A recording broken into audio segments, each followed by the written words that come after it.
भगवान श्री कृष्ण ने जब मोहिनी रूप धारण किया तो उनके सौंदर्य पर 33 करोड़ देवता मोहित हो गए। सभी देवताओं ने मन में यही कामना हुई कि ऐसी सुंदरी उनकी पत्नी बन जाए, परंतु केवल एक देवता ऐसे थे जिनके मन में मोहिनी के प्रति इस तरह का भाव नहीं आया। वे थे सूर्यदेव। सूर्यदेव ने मोहिनी रूप को देखकर मन ही मन कहा, यदि ये मेरी पुत्री बन जाएं, तो मेरा जीवन धन्य हो जाए।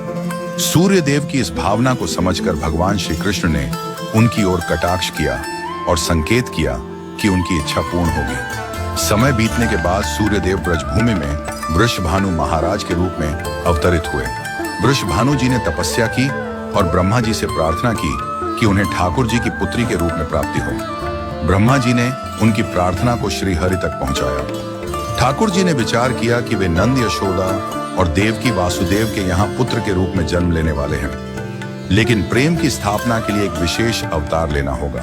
ठाकुर जी ने अपने रूप को दर्पण में देखा और उस दर्पण में उन्हें ऐसा रूप दिखाई दिया जो स्वयं ठाकुर जी को भी मोहित कर गया। यह रूप ठाकुर जी का ही स्त्री रूप था।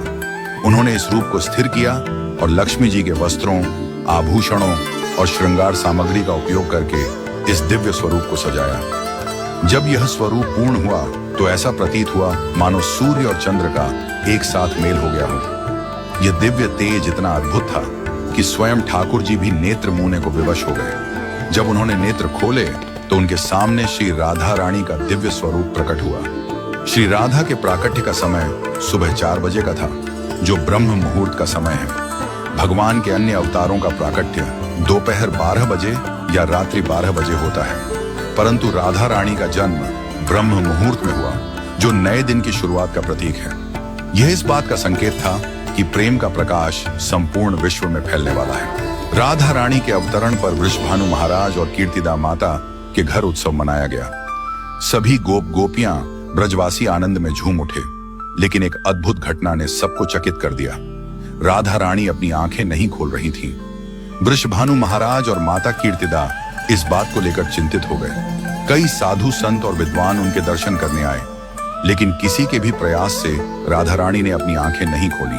तभी देवताओं के आग्रह पर नारद मुनि वहां आए। उन्होंने राधा रानी के पास बैठकर उनकी स्तुति की। नारद मुनि ने जैसे ही स्तुति गाई, राधा रानी ने पहली बार अपनी दिव्य नेत्रों से नारद मुनि की ओर देखा। उस समय राधा रानी का स्वरूप ऐसा था मानो मृग नयनी सुंदर बालिका अपने पालने से झांक रही हो। यह दृश्य देखकर नारद जी आनंद से झूम उठे। उन्होंने अपनी वीणा और करताल बजाकर कीर्तन प्रारंभ कर दिया और गाने लगे, जय राधे जय वृंदावन वासिनी। वृषभानु महाराज यह अद्भुत दृश्य देखकर भाव विभोर हो गए। उन्होंने राधा रानी को प्रणाम किया और स्वयं को धन्य माना। उन्होंने अनुभव किया कि उनकी पुत्री कोई साधारण बालिका नहीं, बल्कि साक्षात देवी है। इस प्रकार श्री राधा का अवतरण प्रेम की स्थापना के लिए हुआ। ठाकुर जी ने ज्ञान, धर्म और वैराग्य की स्थापना के लिए कई अवतार लिए, लेकिन प्रेम की स्थापना के लिए श्री राधा का अवतरण हुआ।